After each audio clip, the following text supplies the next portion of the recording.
Good afternoon to our CLA family members, clients, community partners, and friends. Happy Thursday, or as Zeta and I were calling it this morning, happy Livestream Day. Welcome back. We sincerely hope that you all are staying safe and healthy at this time as we enter into the summer months. Today, we have some familiar presenters to update us on current economic relief provisions.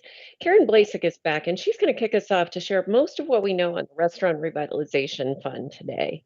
And Matthew Rambran is back to give us more news on PPP. So, welcome back, friends. I'll also be answering any questions on the employee retention credit that come into the chat. So, feel free to throw them in there for either the moderators who are joining us or for me to answer. So before we dive in today, we have some housekeeping we want to cover. We have the ability, as always, for live Q&A during our session.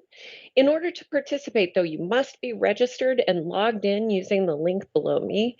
The questions will appear for you in the audience to review, see, and like so that we can move them up in priority and hopefully address them while we're together today.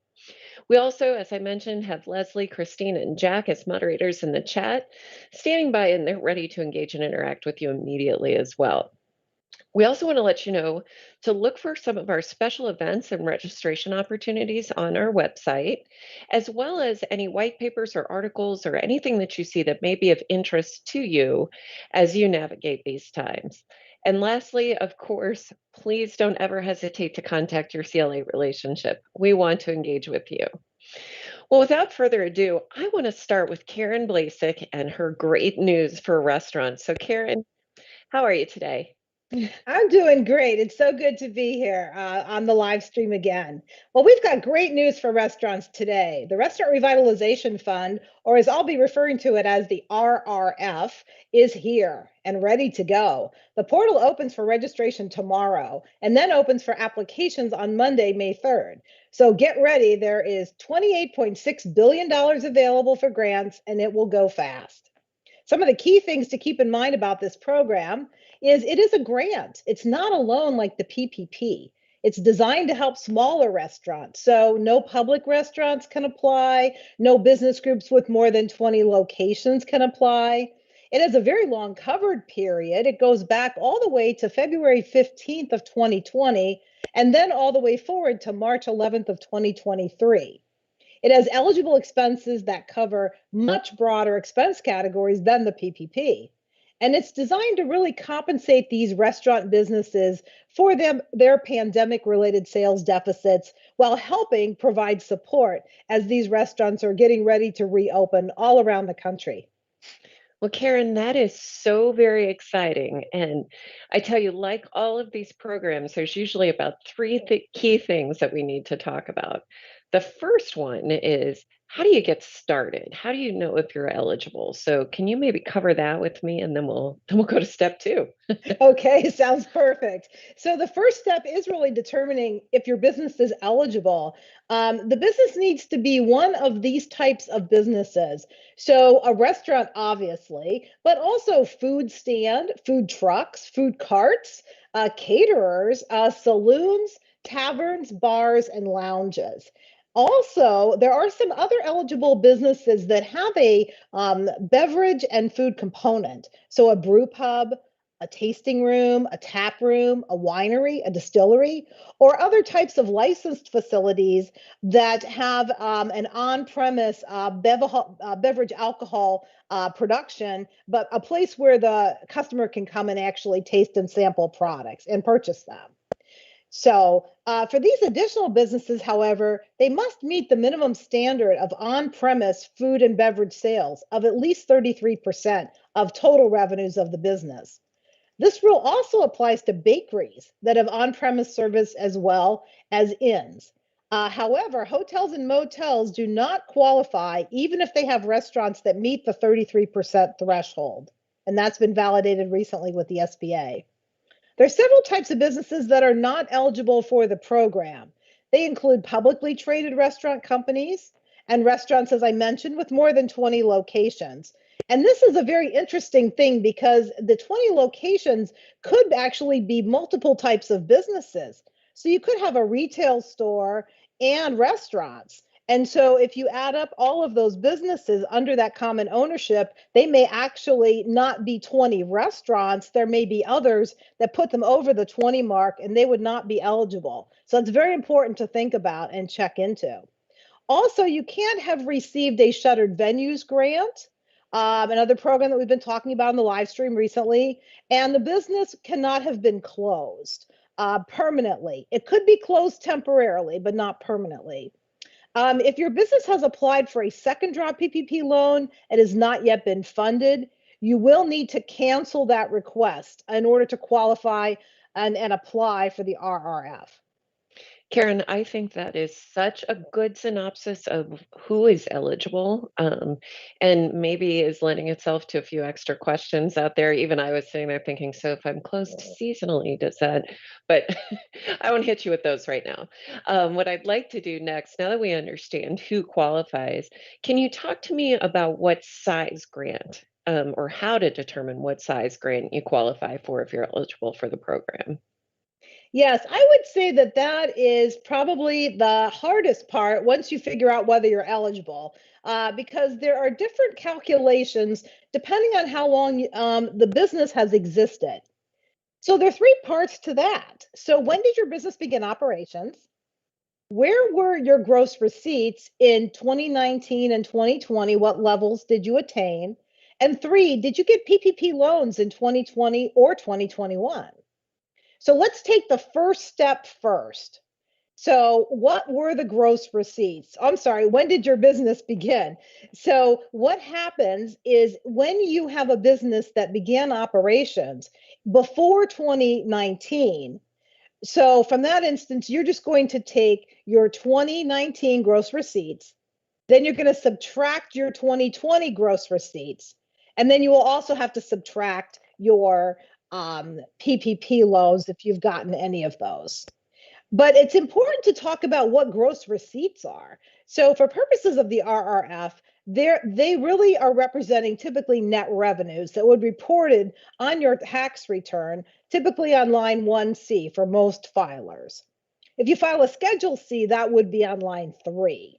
If gross receipts include any funding from EIDL, grants, or loans, or other types of state or local programs, they need to be removed from gross receipts that have been recorded probably in 2020. And if your tax returns aren't done yet, we'll cover that a little bit later, but you may have to look at your financial statements and figure out what that gross receipts number is to be able to complete the application. Now, if your business has been in operations from at least the beginning of 2019, if not before that, you will do on the SBA form what's called Calc number 1. So if you look at the SBA, the new form, it will have several pages where if you look at the PDF version of it. So on that Calc 1 on the form, you will compare your 19 gross receipts to your 20 and subtract your PPP. However, if the business began sometime during 2020, what ends up happening is you need to use Calc number 2. And Calc number 2 basically allows you to annualize your monthly sales from 2019 for as many months as you were open in 2019, and be able to multiply by 12 to get an annualized number. And then you would do the same comparison to your 2020 gross receipts and then subtract any PPP loans that have been received. So one thing to keep in mind with that is if you acquired a business, say in 2019, and you can get the records from the previous owners, then you can put together a full 2019 that would actually be real, and you wouldn't have to necessarily do that annualized calculation. So something to keep in mind there. Now, if your business opened in 2020, one of the interesting things about that is that you would then do Calc 3. And Calc 3 is really interesting because you then have to take a look. It's the Calc number 3. You have to tally up your eligible expenses. So from that instance, you actually end up being in a situation where you actually are adding up expenses to be able to qualify. And you can go and take a look at expenses that have been incurred all the way from February 15th of 2020 until March 11th of 2021. So think about that. It's kind of more than a full year period. So it's kind of bizarre and weird, but that's how that calculation is working. And then you're going to subtract any gross receipts that you've made from the time that you opened. So say you opened in November of 2020, you would add up any gross receipts that you have taken in from that point in 2020 all the way through March 11th of 2021, regardless of whatever your calendar or fiscal period is. Now, the last thing, which is the actually most amazing part of the RRF for a very, very brand new business or a business that's trying to open right now. If your business was not yet opened as of March 11th of 2021, which is the date that the bill got passed, you can get a grant for the amount of expenses that you've actually incurred since February 15th of 2020, all the way through March 11th of 2021. So your grant is basically going to be cover all eligible expenses that you would have received. So when I say eligible expenses, I mean any expense category that the RRF covers in terms of allowable costs can be added up, and that's the grant size that you would get because you would have no sales to subtract. And as we all know, none of the businesses that had opened during the pandemic in 2020 or subsequent to that were eligible for PPP funding. So this is very, very helpful for businesses to get them to be encouraged to open up. And I have several clients that actually are going to qualify for sizable RRF grants because of being in this situation. So the other thing that the SBA mentions, and then I'll finish this section, is really related to having multiple locations that might have opened at different periods. I'm sure all of you listening realize in the restaurant industry, we often see restaurateurs opening location after location after location. So in any given 3-year period, they may have several new restaurants that have opened. So given that situation, they have talked about this concept of a Calc 4. And I believe it's now in the current form. And so the Calc 4 just basically says you can incorporate and aggregate all the calculations that you've already done into one calculation, and that would be on Calc 4, if that makes sense. And so it allows you to aggregate those. So you would do all those kind of offline, and then when you go on to the online form, you would put everything under Calc 4. Now remember, under all scenarios, any PPP loans that you have received for either the first draw or the second draw program need to be subtracted from your grant amount. And then I didn't mention earlier, but the maximum grant size is $5 million per location and up to $10 million for all locations that you're applying for under your corporate ownership. Boy, that was a mouthful, Jen. Yeah, I mean, loan sizing or grant sizing, I guess, better said, Grant is sizing, yes. always a mouthful, right? And you said a couple of things in there that I want to highlight just as a moment of reflection. First of all, what a shot in the arm for these new businesses, right? Like this just is an incredible, incredible boost. So to me, that was exciting. As somebody who clearly loves dining and dining out, this is a fantastic thing. I'm excited to see what comes of it. The second thing you said was, this is a little bit bizarre. I have to tell you, if any of us dealing with any of these programs has not said that at least 100 times, I think, so welcome to the party, my friend.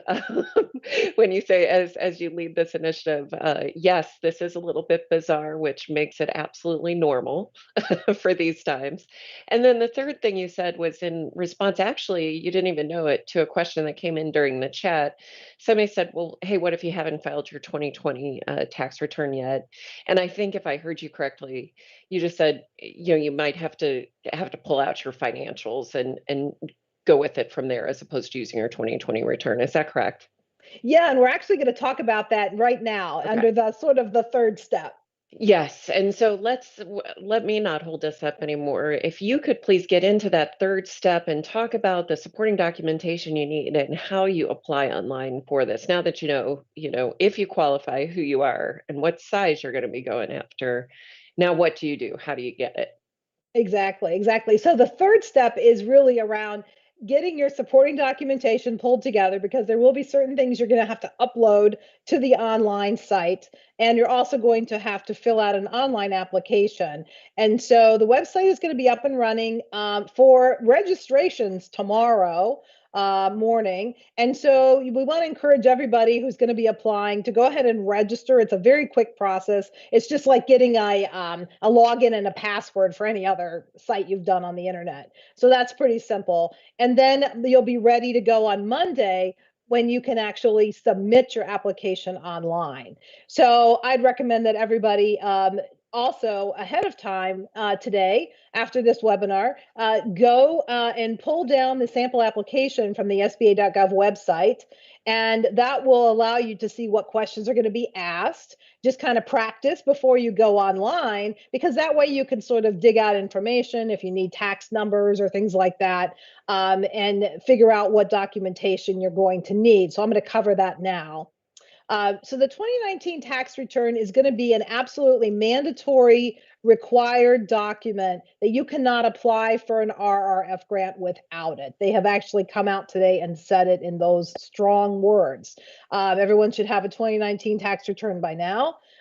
So these should be for the same entities for which you applied for PPP loans in almost all cases. So just think about that for a second.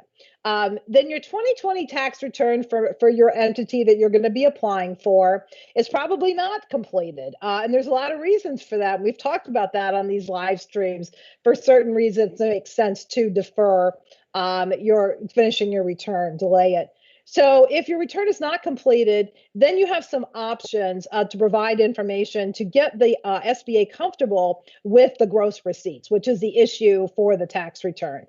So you should be submitting either POS reports for all of 2020, if that was you were in that section, schedule 1 and 2, the calculation 3, you may not have a full 2020, but you want to run POS reports. Some POS vendors are actually providing reporting that allows you to register actually for the grant through the POS system. So I know Clover's doing it, Square is doing it, Toast is doing it. So there are some vendors out there. If you work with a PO, you should ask your POS vendor if you can apply through them.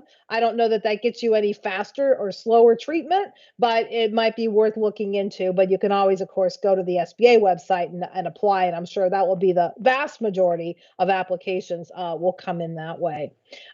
So you can submit POS reports for the year that support the gross receipts number that was put on the application form. And just to remind people, in terms of gross receipts, we use the term gross receipts. It's kind of a tax term, but actually in the restaurant industry, we would call this net revenue, right? It's going to be your gross sales minus any discounts and things like that is really what is equivalent to your gross receipts. Profit and loss statements can also be submitted as support for gross receipts, and the SBA has just asked that all owners sign those, date them, and basically certify that the information is accurate on those statements. The other thing they would like submitted, and I haven't been able to get a really good answer as to why yet. I'm looking into it. Is they want your 3 most recent bank statements for the account in which the RRF funds will be deposited. And they're asking for April. So as we're all sit here, it's still April. But if you can download statements on Monday from your bank, you want to download your April statement. Your March and February, you can download now into a PDF form, and you're going to want to upload all 3 of those. They can be done in 3 separate files, or you can download them all into one file and submit one file. Either way you want to do it, they've said is fine. So they're looking for seeing what's kind of been going through your bank account. They also will need you to certify and sign off on the IRS Form 4506T, which is a form that's used to authorize tax returns to be provided to the SBA. So this is going to allow them to double check what you are uploading in terms of your tax return from 19 and whatever you have for 20.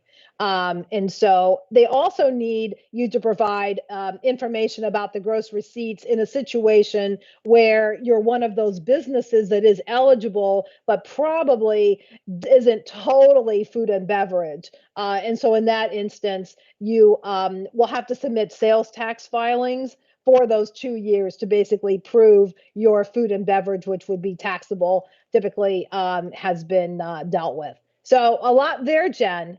Yeah, a lot there. I mean, definitely you need to have your ducks in a row to get yourself ready. I love that you said there's some practice questions and you can go out there and look through it. I think that's going to help reduce the margin for error there.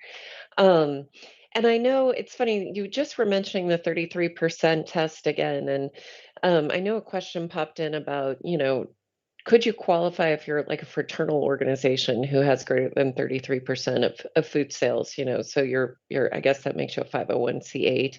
But do you know anything about that or Yeah. Yeah, sure. So there are no, this program is not for not-for-profits, period. okay. Okay. I think that's helpful clarity and answers that question just in case, because we do have a lot to cover. I don't want to miss anything as we go through this. So just to recap, so you've talked about who's an eligible business. How do you size this thing? How do you apply for it? So now you get through all of that.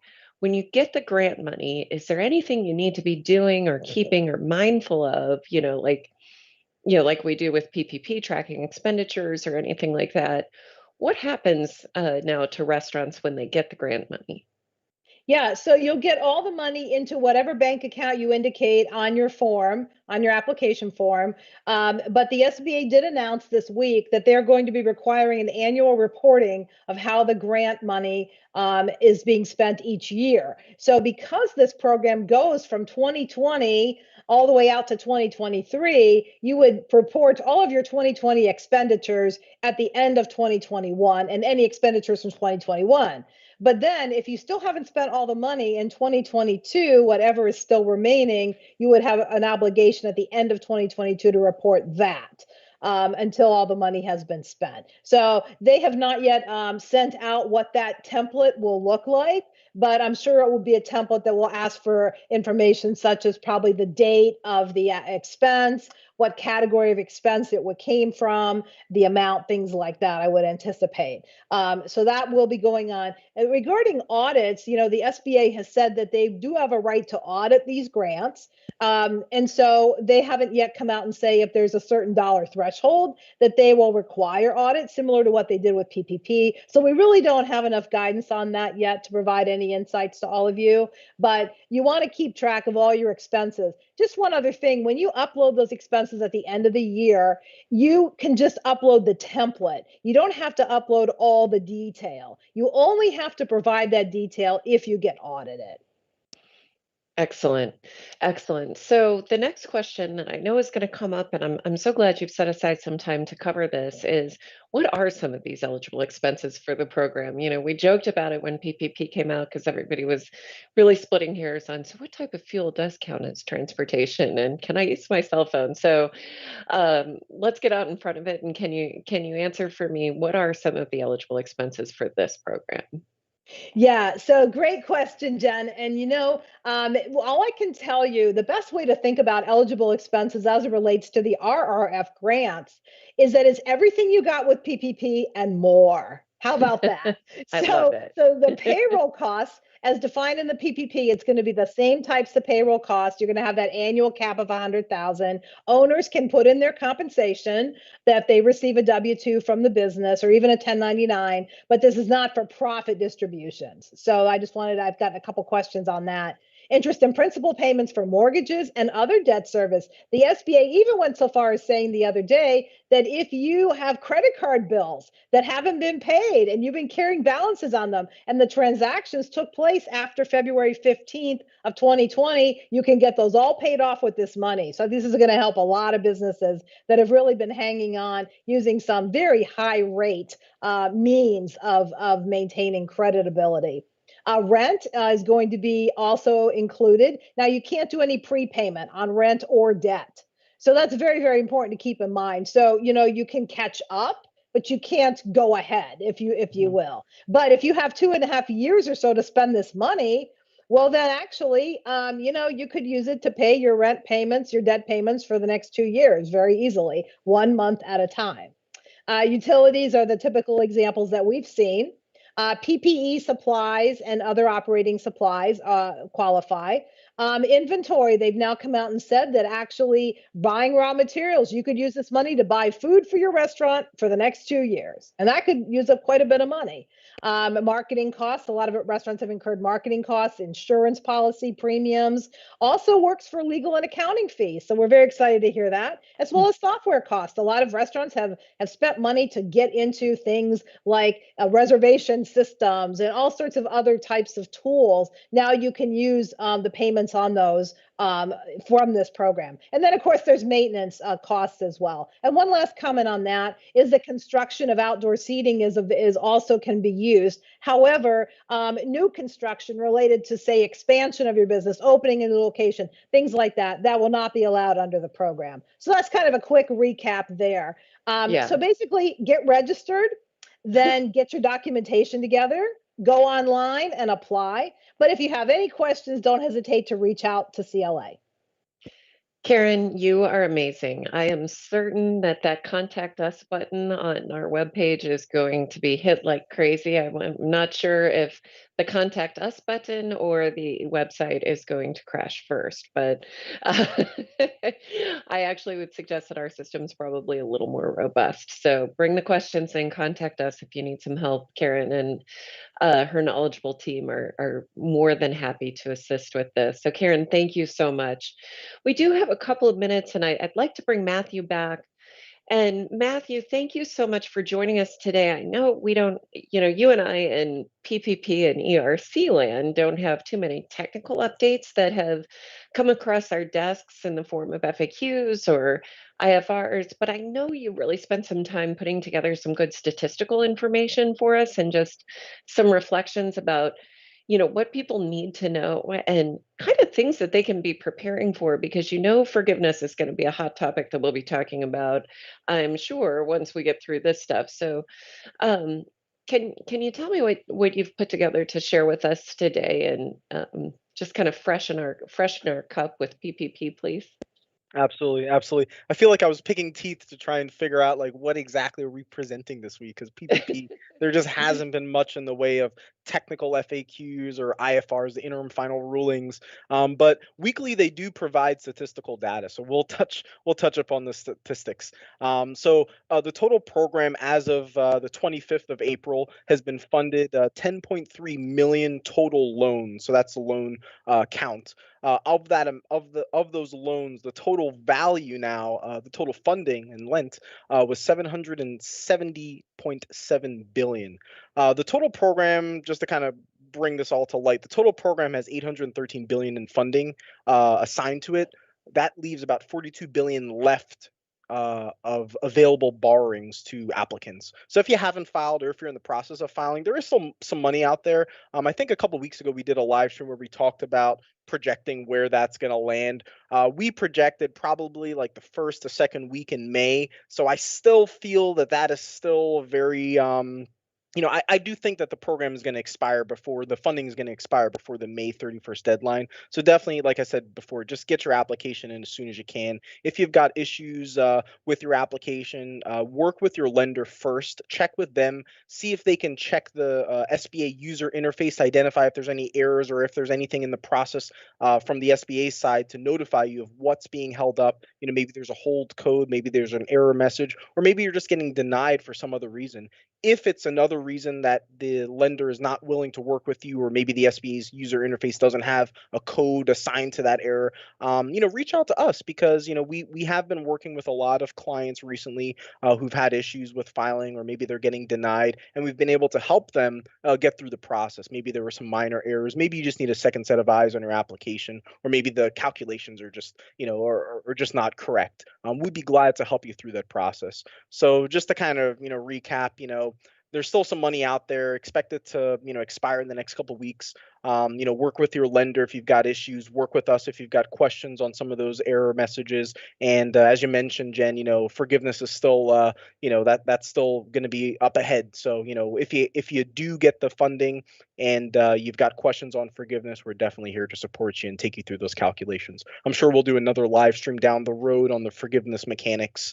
But other than that, back to you, Jen. That's all I've got today. Absolutely, Matthew. Thank you so much. I think that's helpful, and I think that's good encouragement again, just to as I said, freshen our cup with this knowledge because it is something relevant and It is still going on. We've got 2 questions that have come in our last 30 seconds here. So Karen, if we get to both of them, great. If not, like I said, that we're ready to go with that contact us button, wear it out, friends. So Karen, one question is, do you know if these grants will be taxable, or how they'll be reported in income yet, or is there any information about that yet that you're aware of? Yeah, so the SBA had said this week in a webinar that I attended is that for federal purposes, they will not be taxable. But obviously, as we've spoken about before, it depends on how the states decide to conform with the federal. Okay. And then the next and last question that we'll be able to take today is, you said you needed to subtract out PPP. Do you also have to subtract out what you received for retention credit? No. Okay. Okay. I think that is wonderful information. I know we will continue to have updates, especially as everybody does that dry run and the rehearsals and gets started with submitting applications on May 3rd. So Karen, thank you so much. Matthew, thank you. As always, it's a pleasure to have you on the live stream. Please come back and join us, friends, next week, um, as we dive more deeply into some other economic relief topics again. Thank you to our moderators in the chat and our team that supports us, from marketing to video to everything that we do here. We like to we definitely bring a lot of people to this process every week, and we're grateful to have you all on board. So until we see you next week, thank you. Please stay safe and healthy and enjoy your weekend.